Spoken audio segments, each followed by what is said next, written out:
Hello दोस्तों, आज है 2 मार्च 2025 दिन रविवार का। हैप्पी संडे आप सभी को। और आइए बात करते हैं आज के मुख्य समाचार, बड़ी खबरें, देश और दुनिया का ताजा अपडेट लेकर हाजिर हो गए। देश के अलग अलग राज्यों की ओर से, सरकारों की ओर से बड़ी घोषणा की गई है। युवाओं के लिए बड़ा तोहफा, किसान भाइयों के लिए, कर्मचारियों के लिए, पढ़ने वाले बच्चों के लिए, आम जनता से जुड़े कई महत्वपूर्ण फैसले जानेंगे। माताओं और बहनों से जुड़ा अपडेट भी देखेंगे। वीडियो में आपको बहुत मजा आने वाला है। काम की बड़ी खबरें, अपडेट जानकारियां आप देखने वाले हैं। पूरा वीडियो आप ध्यान से आखिर तक जरूर देखते रहिएगा, है ना। तो बिना टाइम विलंब के शुरुआत करते हैं आज की पहली बड़ी खबर। प्रधानमंत्री नरेंद्र मोदी 3 दिन की यात्रा पर गुजरात पहुंच गए। 3 दिवसीय यात्रा के दौरान पीएम मोदी सोमनाथ ट्रस्ट बैठक की अध्यक्षता भी करेंगे। वही देखिए बड़ी खबर, दिल्ली में 15 साल पुराने वाहनों को पेट्रोल और डीजल नहीं मिलेगा। प्रदूषण कम करने के लिए दिल्ली सरकार ने यह बड़ा फैसला लिया है। प्रदूषण के खिलाफ जंग में दिल्ली सरकार अभी से एक्शन मोड में दिखाई पड़ रही है। 31 मार्च के बाद दिल्ली के पेट्रोल पंपों पर 15 साल से अधिक पुराने वाहनों को ईंधन नहीं दिया जाएगा, यानी कि पुराने वाहनों को पेट्रोल डीजल देना सरकार बंद करने जा रही है। और इसके लिए एक विशेष टीम का गठन भी किया जा रहा है जो ऐसे वाहनों की पहचान करेगी। इसके अलावा दिल्ली में प्रदूषण को कंट्रोल करने के लिए दिल्ली के बड़े होटलों, कुछ बड़े ऑफिस कॉम्प्लेक्स, दिल्ली एयरपोर्ट, बड़ी कंस्ट्रक्शन साइट को भी तुरंत अपने यहाँ पर प्रदूषण को कंट्रोल करने के लिए एंटी स्मोक गन लगाना अनिवार्य करने जा रहे हैं। वहीं बड़ी खबर देखिए, दिल्ली में कंस्ट्रक्शन के लिए पुलिस परमिशन की जरूरत नहीं। रेखा गुप्ता सरकार ने नया सर्कुलर जारी कर दिया है। वहीं मुख्यमंत्री रेखा गुप्ता ने राष्ट्रीय राजधानी के लोगों को आश्वस्त किया कि उनकी सरकार बीजेपी के चुनाव घोषणा पत्र में किए गए सभी वादों को पूरा करेगी। बड़ी खबर देखिए, प्रधानमंत्री नरेंद्र मोदी ने NXT सम्मेलन में न्यूज एक्स वर्ल्ड चैनल का उद्घाटन किया है। और इस अवसर पर पीएम मोदी ने दुनिया की कई मशहूर हस्तियों से भी मुलाकात की। वहीं दिल्ली सरकार ने EWS, DG और CWSN श्रेणियों के तहत विद्यार्थियों का प्रवेश अब कंप्यूटराइज्ड ड्रा से करने के आदेश दिए हैं। दिल्ली सरकार ने आदेश जारी कर दिया है। कंप्यूटराइज्ड ड्रा से 3 श्रेणियों का प्रवेश होगा, यानी अब बच्चों के स्कूल एडमिशन में मैनुअल हस्तक्षेप को समाप्त किया जाएगा। दिल्ली सरकार ने प्राइवेट गैर मान्यता प्राप्त स्कूलों को निर्देश दे दिए हैं। EWS, DG और CWSN के तहत छात्रों की भर्ती पूरी तरह से कंप्यूटराइज्ड ड्रा के माध्यम से होगी। चलिए आगे बढ़ते हैं। बड़ी खबर, फरवरी में सरकार ने 1.84 लाख करोड़ रुपए का GST वसूल किया है, जो पिछले साल से 9.1% ज्यादा है। साथ ही आपको बताएं, कॉमर्शियल LPG गैस सिलेंडर के दाम 6 रुपए महंगे हो गए। नया महीना मार्च अपने साथ कई बदलाव लेकर आया है। कॉमर्शियल गैस सिलेंडर 6 रुपए महंगा हो गया। म्यूचुअल फंड और डीमेट अकाउंट के नॉमिनी से जुड़े नियमों में भी बदलाव हुआ। अपडेट में आप देखिए कि 19 किलो वाला कॉमर्शियल गैस सिलेंडर 6 रुपए महंगा हुआ। दिल्ली में अब इसकी कीमत 6 रुपए बढ़कर 1803 रुपए हो गई। हालांकि 14.2 किलो वाले घरेलू गैस सिलेंडर की कीमतों में कोई भी बदलाव नहीं हुआ है। वहीं म्यूचुअल फंड और डीमेट अकाउंट में अब 10 लोगों को नॉमिनी बना सकेंगे। साथ ही बीमा नियामक IRDA ने लाइफ और हेल्थ इंश्योरेंस कंपनियों को बीमा ASBA नामक एक नई सुविधा शुरू करने को कहा है। और इस सुविधा के तहत पॉलिसी खरीदने वाला व्यक्ति बीमा प्रीमियम की राशि को अपने बैंक खाते में ब्लॉक कर सकता है। और ये पैसा तभी काटा जाएगा जब बीमा पॉलिसी जारी की जाएगी। और अगर पॉलिसी अप्रूव नहीं होती है तो पैसा खाते में सुरक्षित रहेगा और कटेगा नहीं। ये नई सुविधा शुरू हो रही है। इसके अलावा मार्च में हवाई सफर थोड़ा सस्ता हो सकता है। जेट फ्यूल की कीमतों में भी कुछ हद तक राहत मिली है। हवाई यात्रा सस्ती हो सकती है। चलिए अगली बड़ी खबर देखिए, नए सेबी चीफ ने काम संभाल लिया है। शनिवार को पूंजी बाजार नियामक सेबी के 11वें चेयरमैन के रूप में कार्यभार संभाल लिया। तुहिन कांत पांडे सेबी के नए अध्यक्ष बने। करंट अफेयर्स और प्रतियोगी परीक्षाओं में भी सवाल बन सकता है, ध्यान दीजिएगा। और जारी रहेगी भारत के विकास की स्पीड। IMF ने बताया कि कैसी होगी साल 2025-26 में देश की GDP ग्रोथ। IMF ने खाद्य महंगाई में कमी और मुख्य महंगाई के लक्ष्य के करीब पहुंचने की भी उम्मीद जताई है। यानी IMF अंतर्राष्ट्रीय मुद्रा कोष ने भारत की अर्थव्यवस्था को लेकर सकारात्मक अनुमान जताया है। IMF के मुताबिक 2025-26 में भारत 6.5% की GDP वृद्धि दर्ज करेगा, जिससे यह दुनिया की सबसे तेजी से बढ़ने वाली प्रमुख अर्थव्यवस्था बना रहेगा। वही देखिए, डेटा गवर्नेंस को बेहतर बनाएगी सरकार। निर्मला सीतारमण ने कहा, डेटा कलेक्शन और प्रोसेसिंग में डिजिटल इंडिया डेटाबेस का इस्तेमाल होगा। यानी सरकार डिजिटल इंडिया मिशन के तहत कई सेक्टरों के डेटाबेस का इस्तेमाल डेटा गवर्नेंस को बेहतर बनाने के लिए करेगी। वित्त मंत्री निर्मला सीतारमण ने 1 मार्च 2025 को इस बारे में जानकारी दी। साथ ही एक बड़ी खबर देखिए, वित्त मंत्रालय को एक चिट्ठी मिली है। क्रिकेट, फैंटेसी और ऑप्शन ट्रेडिंग करने वालों की क्लास लग सकती है। अगले महीने से IPL 2025 की भी शुरुआत होने जा रही है, जिससे भारत में क्रिकेट को लेकर दीवानगी तो अभी से ही बढ़ने वाली है। और इसी बीच फैंटेसी, स्पोर्ट्स और फ्यूचर ऑप्शन ट्रेडिंग से जुड़े मुद्दों पर गंभीर बहस भी छिड़ गई है। देश के उपभोक्ता संगठनों और नागरिक संस्थाओं ने इन प्लेटफॉर्मों पर सख्त नियमन की मांग उठाई है। वित्त मंत्रालय को एक ज्ञापन सौंपकर इस मुद्दे पर चिंता जताई है। उन्होंने कहा कि फैंटेसी, स्पोर्ट्स और फ्यूचर ऑप्शन ट्रेडिंग आम लोगों को भारी वित्तीय संकट में डाल रहे हैं और सरकार को तत्काल इन पर कठोर नियम लागू करने चाहिए। वही देखिए, राहुल गांधी ने दिल्ली रेलवे स्टेशन पर कुलियों से मुलाकात की है। भगदड़ में लोगों की मदद करने के लिए धन्यवाद कहा। राहुल गांधी ने शनिवार को दिल्ली रेलवे स्टेशन पर कुली का काम करने वाले लोगों से मुलाकात की। चलिए आगे बढ़ते हैं। बड़ी खबर 2000 रुपए के नोटों से जुड़ी हुई आ रही है। 2000 रुपए के नोटों को प्रचलन से बाहर हुए लगभग 2 साल होने को आ रहे हैं, लेकिन आपको बताएं कि अभी भी 2% से कम 2000 रुपए के जो नोट है वो अभी मार्केट में है। मई 2023 में सरकार ने इन नोटों को पूरी तरह से सिस्टम से बाहर कर दिया था। 2000 रुपए के नोट जमा करने या बदलने की सुविधा 7 अक्टूबर 2023 तक सभी बैंक शाखाओं में उपलब्ध थी। हालांकि अभी ये सुविधा केवल रिजर्व बैंक के 19 निर्गम कार्यालयों में उपलब्ध है। 2000 रुपए के नोट वैध मुद्रा तो बने हुए हैं, लेकिन प्रचलन में बहुत कम देखने को मिल रहा है। चलिए बड़ी खबर देखिए, 15 घंटे में 10 लाख से ज्यादा डाउनलोड। सदगुरु के मिरेकल ऑफ माइंड ऐप की धमाकेदार शुरुआत हुई है। सदगुरु के फ्री ध्यान ऐप मिरेकल ऑफ माइंड की एंट्री धमाकेदार हुई है। इस ऐप ने लॉन्च के सिर्फ 15 घंटों के अंदर 1 मिलियन डाउनलोड को पार कर लिया है और इस ब्लॉकबस्टर लॉन्च से पूरा सोशल मीडिया भी हैरान है। सदगुरु के इस ध्यान ऐप ने चैट जीपीटी को भी पीछे छोड़ दिया है और यह app Bharat, America, Canada, UK, Australia, UAE समेत 20 देशों में ट्रेंड कर रहा है। यानी सदगुरु जग्गी वासुदेव के मिरेकल ऑफ माइंड ऐप ने इतिहास रचा है और इस ऐप ने यह नया रिकॉर्ड बनाया। अंग्रेजी, हिंदी, तमिल, रूसी और स्पेनिश में यह ऐप उपलब्ध है और इस ऐप का 7 मिनट का मेडिटेशन काफी वायरल हुआ।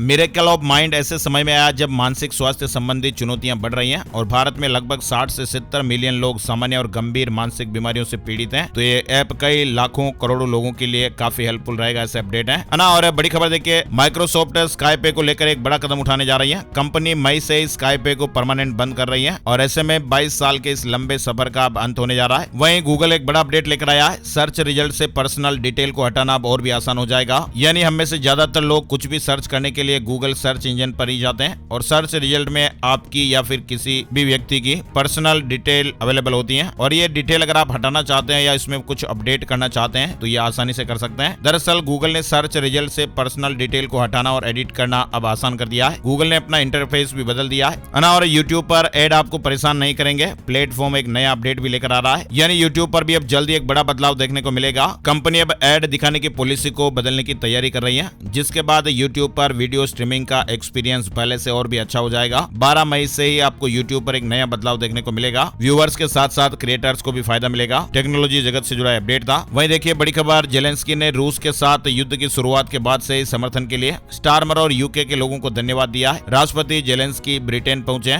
और पीएम स्टारमर के साथ मीटिंग भी की, समर्थन के लिए थैंक यू भी कहा। यानी यूक्रेन के राष्ट्रपति जेलेंस्की शुक्रवार को अमेरिकी राष्ट्रपति डोनाल्ड ट्रंप के साथ तीखी बहस वाली बैठक के बाद अमेरिका से यूनाइटेड किंगडम के डाउनिंग स्ट्रीट पहुंचे और यहाँ जेलेंस्की ने ब्रिटेन के प्रधानमंत्री कीर स्टारमर के साथ बैठक की है। वैसे आपको बताएं, आज लंदन में रविवार को यूरोपीय देशों की एक समिट भी होनी है और इस समिट में फ्रांस, जर्मनी, डेनमार्क, इटली समेत 13 देश शामिल होंगे। वहीं बैठक से पहले पीएम स्टारमर ने जेलेंस्की का स्वागत किया और इसके बाद उन्होंने कहा कि हम अंत तक आपके साथ खड़े रहेंगे। चलिए आगे बढ़ते हैं। बड़ी खबर, share market news update. Share बाजार में फिलहाल मंदी का दौर चल रहा है। शेयर बाजार के हाल को लेकर केंद्रीय मंत्री पीयूष गोयल ने प्रतिक्रिया दी है। उन्होंने कहा कि सप्ताह में कुछ अच्छी बिकवाली हुई, इसके बाद निफ्टी का मूल्यांकन अच्छा और उचित है और भारतीय मार्केट में कुछ और सुधार होने की उम्मीद है। सिंगापुर के पूर्व प्रधानमंत्री ने भी कहा कि भारत की तरक्की में अवसर दिख रहे हैं। सिंगापुर भारत की तेज तरक्की में अपने लिए अवसर देख रहा है। सिंगापुर के 20 साल तक प्रधानमंत्री रहे ली सीन लुंग ने यह बात कही है। वहीं आपको बताएं, पड़ोसी देश बांग्लादेश की राजधानी ढाका दुनिया में सबसे प्रदूषित शहरों की लिस्ट में सबसे ऊपर आ गया है और लाखों लोगों की जानें पोल्यूशन की वजह से जा रही हैं। बांग्लादेश की राजधानी ढाका ने शनिवार सुबह दुनिया में सबसे प्रदूषित वायु गुणवत्ता का रिकॉर्ड दर्ज किया है। वहीं देखिए मणिपुर में 21 महीने बाद हालात सामान्य होने के आसार हैं। अमित शाह ने कहा कि 8 मार्च से लोग कहीं भी आ जा सकेंगे। मणिपुर में 21 महीनों बाद हालात सामान्य होने के आसार हैं। गृह मंत्री अमित शाह ने शनिवार को राज्य के हालात पर समीक्षा बैठक की और इस दौरान उन्होंने सड़कें ब्लॉक करने वालों पर सख्त कार्रवाई करने के निर्देश दिए। वहीं गृह मंत्री ने 8 मार्च से मणिपुर में सभी सड़कों पर बेरोक टोक आवाजाही सुनिश्चित करने को कहा है। चलिए बड़ी खबर, कर्नाटक में सभी उत्पादों पर कन्नड़ लिखना जरूरी होगा, सर्कुलर जारी हो गया है। सरकारी और प्राइवेट दोनों विभागों में यह आदेश लागू होगा। सरकार ने कहा कि अपने नागरिकों को बेहतर मौके देंगे। दरअसल कर्नाटक सरकार ने सरकारी ऑफिस, एजुकेशनल इंस्टीट्यूट और बिजनेस में कन्नड़ भाषा को अनिवार्य करने का आदेश जारी किया है। इसके अलावा सार्वजनिक साइन बोर्ड, एडवर्टाइजमेंट और वर्क प्लेस पर भी कन्नड़ भाषा बोली और लिखी जाएगी। सामानों की पैकेजिंग पर नाम और जानकारी भी कन्नड़ में छापना अनिवार्य होगा और ये नियम सरकारी और प्राइवेट दोनों संस्थानों के लिए लागू होंगे। इसके अलावा देखिए कर्नाटक में टैटू पार्लर के लिए भी सख्त नियम आ रहे हैं। हेल्थ मिनिस्टर ने कहा कि इसकी स्याही में 22 खतरनाक मटेरियल, स्किन डिजीज का भी खतरा रहता है है। कर्नाटक के स्वास्थ्य मंत्री ने ऐलान किया कि राज्य सरकार टैटू पार्लर्स के लिए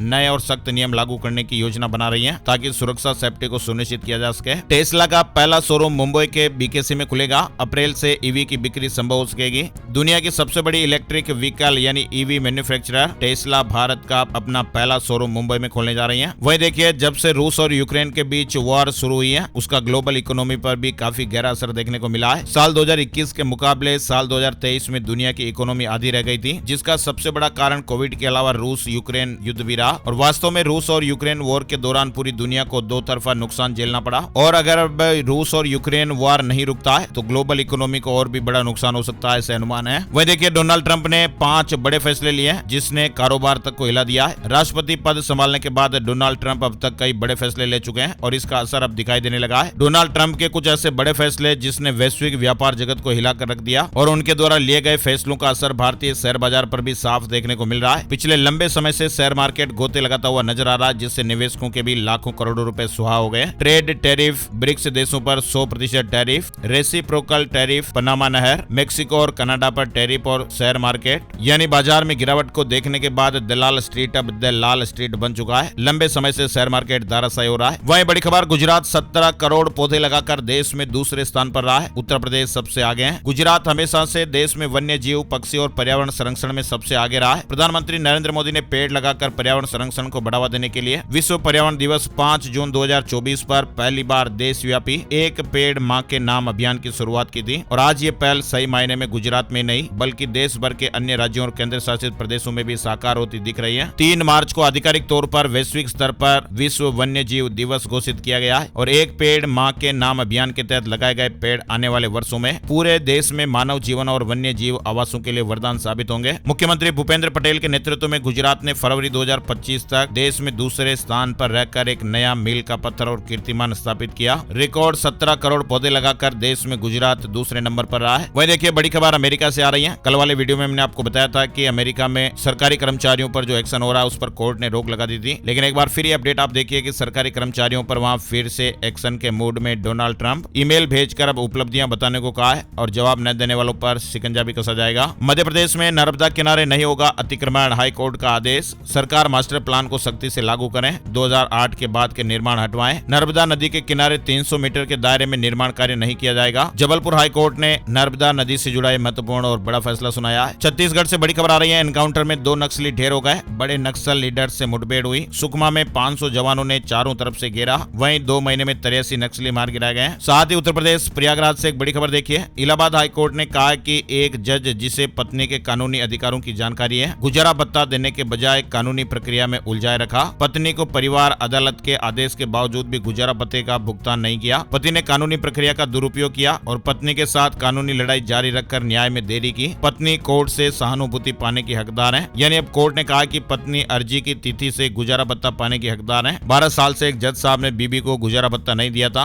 और कानूनी लड़ाई में उलझाए रखा, लेकिन अब हाई कोर्ट ने जज के वेतन खाते से भुगतान करने के निर्देश दिए हैं। बड़ी खबर देखिए, सूरत कपड़ा मार्केट में आग से 800 राजस्थानी कारोबारी काफी नुकसान में बताए जा रहे हैं। वो कह रहे हैं कि 32 साल की मेहनत से वो करोड़पति बने थे और एक ही रात में रोड पर आ गए। ये दर्द गुजरात के सूरत में बसे 800 राजस्थानियों का है। इनकी दुकानें सूरत के रिंग रोड स्थित शिव शक्ति टेक्सटाइल मार्केट में थी। 25 फरवरी को वहां मार्केट में भीषण आग लगी। दम घुटने से एक व्यापारी की जान भी चली गई और दुकानों में रखी कारोबारियों की करोड़ों रुपए की नकदियां, क्लॉथ मटेरियल, लेन देन के हिसाब और दुकान में रखे लैपटॉप, कंप्यूटर और जो स्टॉक भरा हुआ था वो जल गया। 2 दिन की कड़ी मशक्कत के बाद 27 फरवरी की देर रात आग पर काबू पाया गया और तब तक सैकड़ों राजस्थानियों की वर्षों की मेहनत, बच्चों के बेहतर भविष्य के सपने सब कुछ जल गए। अब सूरत मार्केट में यह आग लगी या फिर लगाई गई, FSL इसकी जांच करेगी। 850 करोड़ रुपए के नुकसान का अनुमान लगाया जा रहा है। बड़ी खबर देखिए, हरियाणा निकाय चुनाव से जुड़ा अपडेट है। निकाय चुनाव के पहले चरण का मतदान आज रविवार को होगा। राज्य चुनाव आयोग ने मतदान के लिए पूरी तैयारी की। प्रदेश सरकार के 30,000 अधिकारी और कर्मचारी चुनाव ड्यूटी पर रहेंगे। वहीं हरियाणा पुलिस के भी 10,000 कर्मचारी कानून व्यवस्था बनाए रखने के लिए लगाए गए हैं। हरियाणा में पेपर लीक मामले में सीएम सैनी ने बड़ा एक्शन लिया है। 4 DSP समेत 25 अफसरों को सस्पेंड कर दिया गया है। हरियाणा बोर्ड परीक्षा में पेपर लीक से राज्य में फिलहाल बवाल मचा हुआ है और बीते 2 दिनों में 2 पेपर लीक के मामले सामने आ गए। वहीं इस पर मुख्यमंत्री नायब सिंह सैनी ने कहा कि हमने इस मामले को गंभीरता से लिया है। हमारी सरकार इसके खिलाफ जीरो टॉलरेंस पर काम कर रही है और हम इसे बर्दाश्त नहीं करेंगे। शुरुआती जांच में दोषी पाए गए 25 पुलिस अधिकारियों को भी तत्काल प्रभाव से सस्पेंड कर दिया गया है। इसमें 4 DSP और 3 SHO शामिल हैं। वहीं वहीं देखिए हरियाणा के 1,20,000 कर्मचारियों को जॉब सिक्योरिटी का तोहफा जल्दी मिलने वाला है। सरकार ने नियम बना लिया है, मंजूरी के लिए फाइल सीएम सैनी को भेज दी गई है और ये खुशखबरी है हरियाणा में अस्थायी कर्मचारियों के लिए, तो ये बड़ी गुड न्यूज है। रिटायरमेंट तक इनकी नौकरी बिल्कुल सेफ रहेगी। राज्य में 5 साल पुराने कच्चे कर्मचारियों की नौकरी को सेवानिवृत्ति आयु तक सुरक्षित करने का ऐलान किया गया है और ये लाभ सरकारी विभागों, बोर्ड, निगमों में आउटसोर्सिंग पॉलिसी पार्ट 1 के तहत 5 साल से सेवारत सभी अनुबंधित कर्मचारियों को मिलेगा। हरियाणा में 8वीं क्लास तक की परीक्षाओं की डेट शीट यानी टाइम टेबल जारी हो गया है। 10 मार्च से 24 मार्च तक चलेंगे। बाल वाटिका से 5वीं कक्षा के छात्रों की परीक्षा 17 मार्च को शुरू होगी जो 22 मार्च तक चलेंगे और इसी तरह कक्षा 6ठी से 8वीं तक की परीक्षाएं 10 मार्च से शुरू होगी जो 24 मार्च तक चलेगी। वहीं देखिए हरियाणा के पलवल में ओलावृष्टि से 50% गेहूं और सरसों की फसल बर्बाद हो गई है। विशेष गिरदावरी की मांग हो रही है। किसान भाइयों ने कहा कि जल्दी मुआवजा नहीं मिलने पर आंदोलन किया जाएगा। पंजाब में नशा और भ्रष्टाचार पर सख्त कार्रवाई की जाएगी। खन्ना में मंत्री मुंडिया ने कहा तस्करों की प्रॉपर्टी पर बुलडोजर चलेगा, तहसीलों में कैमरे लगेंगे। नशा तस्करों और भ्रष्ट अधिकारियों के खिलाफ सख्त कार्रवाई के संकेत दिए हैं। वहीं संयुक्त किसान मोर्चा एसकेएम ने 5 मार्च से चंडीगढ़ में धरने का ऐलान कर दिया है। प्रेस कॉन्फ्रेंस के दौरान किसान नेताओं ने जानकारी दी और बताया कि 4 मार्च को पंजाब के किसान चंडीगढ़ की ओर कूच करेंगे और 5 मार्च से वहां पर धरना शुरू किया जाएगा। ये धरना 1 सप्ताह तक चलेगा। उसके बाद किसान भाई आगे की रणनीति तय करेंगे और धरना आगे बढ़ाने पर बातचीत करेंगे। चंडीगढ़ के स्ट्रीट वेंडर्स को हाईकोर्ट से बड़ी राहत मिल गई है। कोर्ट ने नगर निगम द्वारा उनके लाइसेंस रद्द करने के फैसले पर फिलहाल रोक लगा दी है। हिमाचल प्रदेश में 15 दिन में बनेगा कांग्रेस का नया संगठन। प्रदेश प्रभारी ने कहा 2027 में सरकार रिपीट करेंगे, एक पद का सिद्धांत लागू किया जाएगा। हिमाचल प्रदेश के सीएम सुक्खू आज दिल्ली जाएंगे। कांग्रेस हाईकमान से मीटिंग संभव है। नए संगठन को लेकर भी चर्चाएं हो सकती हैं। 3 तारीख को शिमला लौटेंगे। सोमनाथ में अब बनारस की तरह रोज भव्य आरती होगी। प्रथम ज्योतिर्लिंग के त्रिवेणी संगम पर बोटिंग की व्यवस्थाएं भी की जाएगी। यानी प्रथम ज्योतिर्लिंग सोमनाथ के त्रिवेणी संगम पर अब प्रतिदिन शाम को भव्य आरती का आयोजन किया जाएगा। उत्तर प्रदेश रोडवेज से जुड़ा अपडेट देखिए। कर्मचारियों को अलग से 10,000 रुपए मिलेंगे। शटल सेवा में तैनात कर्मचारियों को एक्स्ट्रा भुगतान व 10,000 रुपए की प्रोत्साहन राशि दी जाएगी। प्रयागराज में 13 जनवरी से 26 फरवरी तक हुए महाकुंभ का फल परिवहन निगम को मिला है और अच्छी खासी कमाई हुई है ना। और उत्तर प्रदेश के युवाओं को सरकार का तोहफा, ब्याज मुक्त लोन मिलेगा। मुख्यमंत्री योगी आदित्यनाथ ने मुख्यमंत्री युवा उद्यमी विकास अभियान से जुड़े युवाओं को मार्केटिंग, डिजाइनिंग, पैकेजिंग और तकनीक का प्रशिक्षण देने के निर्देश दिए। बैंकों को 18 मंडलों में लोन वितरण कैंप लगाने और CD रेशियो को 67 से 70% तक बढ़ाने का लक्ष्य दिया है। मुख्यमंत्री योगी आदित्यनाथ ने अधिकारियों को निर्देश दिए कि मुख्यमंत्री युवा उद्यमी विकास अभियान से जुड़ने वाले युवाओं को प्रशिक्षण दिया जाए और सभी मंडलों में लोन बांटने के लिए कैंप लगाने के निर्देश भी दिए हैं। ब्याज मुक्त लोन मिलेगा, युवाओं को एक तोहफा दिया गया है। वहीं उत्तर प्रदेश में सभी लंबित भूमि अधिग्रहण और मुआवजा कार्य 15 मार्च तक पूरे कर लिए जाए। सीएम योगी ने सख्त आदेश दिए हैं। विभिन्न परियोजनाओं के लिए लंबित भूमि अधिग्रहण और मुआवजा वितरण के कामों को 15 मार्च तक पूरे करने के निर्देश दिए गए। सरकारी परियोजनाओं में देरी बर्दाश्त नहीं की जाएगी। साथ ही देखिए योगी सरकार का बड़ा एक्शन, कब्जे रोकने के लिए बंदोबस्त किया गया है। पूरे यूपी में एक अभियान चलेगा। सरकारी भूखंडों पर अवैध कब्जे रोकने के लिए शिलापट लगाए जा रहे हैं। वहीं लखनऊ एयरपोर्ट के रनवे पर मेंटेनेंस का काम शुरू हो गया है और इसके चलते 1 मार्च दिन की 22 उड़ानें निरस्त रही। 118 विमानों का संचालन शाम 6 बजे से सुबह 10 बजे के बीच हुआ। रनवे बंद होने से पहले ही दिन में एयरपोर्ट टर्मिनल यात्रियों से भर गया। 8,000 यात्रियों ने रिफंड भी मांगा है। तिरुमला मंदिर को नो फ्लाई जोन घोषित करने की मांग हो रही है। TTD चेयरमैन ने केंद्रीय उड्डयन मंत्री को पत्र लिखा है और कहा कि आंध्र प्रदेश के प्रसिद्ध तिरुमला मंदिर को नो फ्लाई जोन घोषित किया जाए। केरल से बड़ी खबर आ रही है। आशा कार्यकर्ताओं की लड़ाई मान और सम्मान की, कांग्रेस उनके साथ है, प्रियंका गांधी ने बात कही है। वेतन और सुविधाओं में सुधार की मांग को लेकर केरल की आशा कार्यकर्ता पिछले 13 दिनों से वहां हड़ताल पर हैं। रमजान के महीने में कश्मीर में नहीं जाएगी बिजली, सीएम उमर की खास तैयारी। जम्मू कश्मीर के मुख्यमंत्री उमर अब्दुल्ला ने रमजान की तैयारियों की समीक्षा के लिए हाई लेवल बैठक की। सीएम ने कहा कि रमजान के पाक महीने में लोगों को सभी हर संभव और जरूरी सुविधाएं मुहैया कराना सरकार की जिम्मेदारी है। पेटीएम ने ईडी के नोटिस पर जवाब दिया है। ऑनलाइन ट्रांजैक्शन में दिक्कत नहीं आएगी।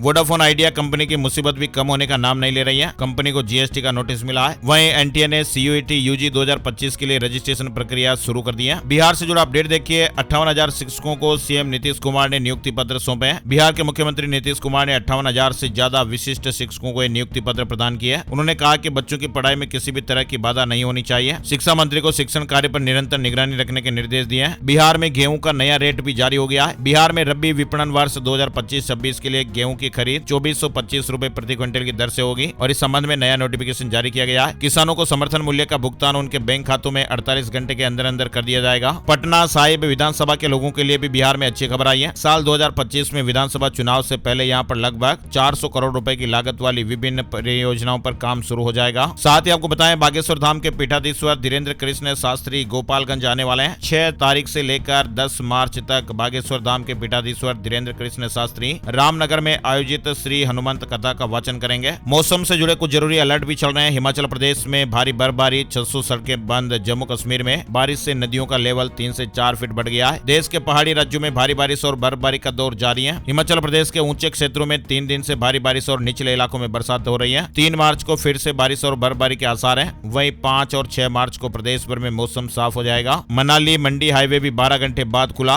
मनाली में 50 घंटे बिजली गुल रही। भारी बर्फबारी और बारिश से उत्तराखंड में भी जनजीवन अस्त व्यस्त हो गया। सीमावर्ती इलाकों में हालात बेहद खराब है। कई गाँव में बर्फबारी के कारण अलग थलग पड़ गए। बिजली आपूर्तियां भी बाधित हो रही है। लोगों से उच्च हिमालय मार्ग पर अनावश्यक आवाजाही न करने की अपील की जा रही है। उत्तराखंड के 6 जिलों में 3 मार्च तक एवलांच की चेतावनी है और पर्यटकों को ट्रेवल न करने की सलाह दी गई है। मुख्यमंत्री धामी ने सैलानियों से अपील की है, कहा कि 3 दिन ऊंचाई वाले क्षेत्रों में यात्रा न करें। हरियाणा में 5 तारीख तक बारिश का अलर्ट रहेगा। हरियाणा में अभी भी बारिश के आसार बने हुए हैं और मौसम विभाग के मुताबिक पश्चिमी विक्षोभ के आंशिक प्रभाव से 3 और 4 मार्च को हवा में बदलाव आने से ज्यादातर क्षेत्रों में आंशिक बादल छाए रहने का अनुमान है। उत्तर प्रदेश के कई जिलों में बारिश और ओलावृष्टि देखी गई। सीएम ने कहा कि प्रभावित इलाकों में युद्ध स्तर पर राहत कार्य चलाएं। राजस्थान से जुड़े कुछ जरूरी अपडेट भी देखिए। सीकर में खाटू श्याम बाबा के दर्शन के लिए श्रद्धालुओं का जन सैलाब उमड़ रहा है। वहीं राजस्थान में एसआई भर्ती परीक्षा 2021 पेपर लीक मामले में गिरफ्तार हो चुके ट्रेनी एसआई को बर्खास्त करने की कार्रवाई में तेजी आई है। पहले 7 ट्रेनी एसआई को नौकरी से बाहर करने के बाद 25 और ट्रेनी एसआई बर्खास्त कर दिए गए हैं और इसमें आरपीएससी के तत्कालीन सदस्य रामूराम रायका का बेटा और बेटी भी शामिल है। 34 ट्रेनी एसआई सेवा से बर्खास्त हुए हैं। आरपीएससी के तत्कालीन सदस्य रामूराम रायका की बेटी और बेटे की सेवाएं भी समाप्त कर दी गई हैं। वहीं देखिए, देश के रक्षा संस्थान डीआरडीओ की ग्वालियर स्थित डीआरडी लैब ने रक्षा क्षेत्र में एक बड़ा कदम उठाया है। ऑटोमेटिक केमिकल एजेंट डिटेक्टर और एक अलार्म विकसित किया गया जो युद्ध का खतरा होने पर अलर्ट करेगा। मध्य प्रदेश में होली के बाद हीट वेव, पारा 2 से 3 डिग्री बढ़ेगा। ग्वालियर चंबल सबसे गर्म है। भोपाल और इंदौर में कुछ इलाकों में मावठा गिरने का भी अनुमान है। मध्य प्रदेश में 15 मार्च के बाद हीट वेव यानी गर्म हवाएं चलने लगेगी और इस दौरान ग्वालियर चंबल सबसे गर्म रहेंगे, जबकि भोपाल, इंदौर, उज्जैन में मावठा गिर सकता है। Chit fund company SUSK India limited के पदाधिकारी, डायरेक्टर समेत 7 लोगों पर एफआईआर दर्ज की गई है। मध्य प्रदेश से जुड़ा अपडेट है। वहीं एमपी से जुड़ी खबर देखिए। होली पर रेलवे ने यात्रियों को राहत दी है। रानी कमलापति और रीवा के बीच 8 और 12 मार्च को स्पेशल ट्रेन चलेगी। वहीं आपको बताएं, इस साल 7 मार्च से होलाष्टक का आरंभ भी हो जाएगा। खरमास का विशेष संयोग भी। 7 मार्च से होलाष्टक और 14 मार्च से खरमास, यानी 1 महीने तक मांगलिक कार्यों पर रोक रहेगी। मध्य प्रदेश में पैक्स कर्मचारियों की मांगे नहीं मानी गई तो फिर बड़ा आंदोलन होगा। वेतन वृद्धि और पदोन्नति समेत कई मुद्दों पर 5 मार्च को 55,000 कर्मचारी प्रदर्शन करने वाले हैं। मध्य प्रदेश सहकारिता समिति कर्मचारी महासंघ ने आंदोलन की घोषणा की है। लखनऊ नगर निगम के ऑफिस रविवार को भी खुलेंगे। 31 मार्च तक टैक्स बढ़ने पर छूट मिलेगी और इसके बाद फिर 12% जुर्माना देना पड़ेगा। बिहार में 16 अफसर को नई जिम्मेदारी मिली है। बिहार में विधानसभा चुनाव से पहले बड़ी संख्या में अधिकारियों के तबादले किए गए हैं। वहीं मुख्यमंत्री नीतीश कुमार ने शनिवार को अपने आवास पर मद्य निषेध और विधि व्यवस्था की हाई लेवल समीक्षा बैठक बुलाई। अधिकारियों से कहा कि शराबबंदी प्रभावी तरीके से लागू करवाई है। रांची एयरपोर्ट से 29 विमान उड़ान भरेंगे। रांची से हैदराबाद के लिए नई फ्लाइट 30 मार्च से एयर इंडिया की सेवाएं भी शुरू हो रही हैं। आइए अब आपको बताते हैं gold price today, silver price today, सोने चांदी के भाव। इस हफ्ते सोने और चांदी के दामों में गिरावट रही है। सोना 1036 रुपए गिरकर 85,056 रुपए पर आ गया प्रति 10 ग्राम के रेट है और चांदी 3667 रुपए फिसल कर 93,480 रुपए प्रति किलो पर आ गई। और आइए अब आपको बताते हैं आज का राशिफल कैसा रहने वाला है। आज रविवार 2 मार्च को मेष राशि के लोग सोच समझकर ही जरूरी निर्णय लें। किसी भी काम में जल्दबाजी ना करें वरना फिर आपको दिक्कतें भी हो सकती हैं। वृष राशि के लोग अति आत्मविश्वास से बचें। मिथुन राशि के लोगों को मित्र की सलाह से लाभ हो सकता है। कुंभ राशि के लोगों के लक्ष्य आज पूरे हो सकते हैं और बाकी राशियों के लिए सितारों का असर आज सामान्य रहने वाला है। तो ये थे दोस्तों आज के मुख्य समाचार, बड़ी खबरें, हेडलाइंस और सुर्खियां, अपडेट। ऐसी ताजा खबरों का वीडियो हम हर रोज आपके लिए लाते रहते हैं। तो प्लीज आप मोबाइल पर जो शेयर वाला बटन दिख रहा है इसे आप जरूर दबा दीजिएगा और लाइक और सब्सक्राइब भी जरूर कर लीजिए ताकि आपको जैसे ही नया वीडियो आएगा उसका नोटिफिकेशन और अपडेट मिल जाएगा। है ना। तो एक और नई जानकारी और अपडेट वीडियो में फिर मिलते हैं। तब तक के लिए जय श्री राम, जय हनुमान।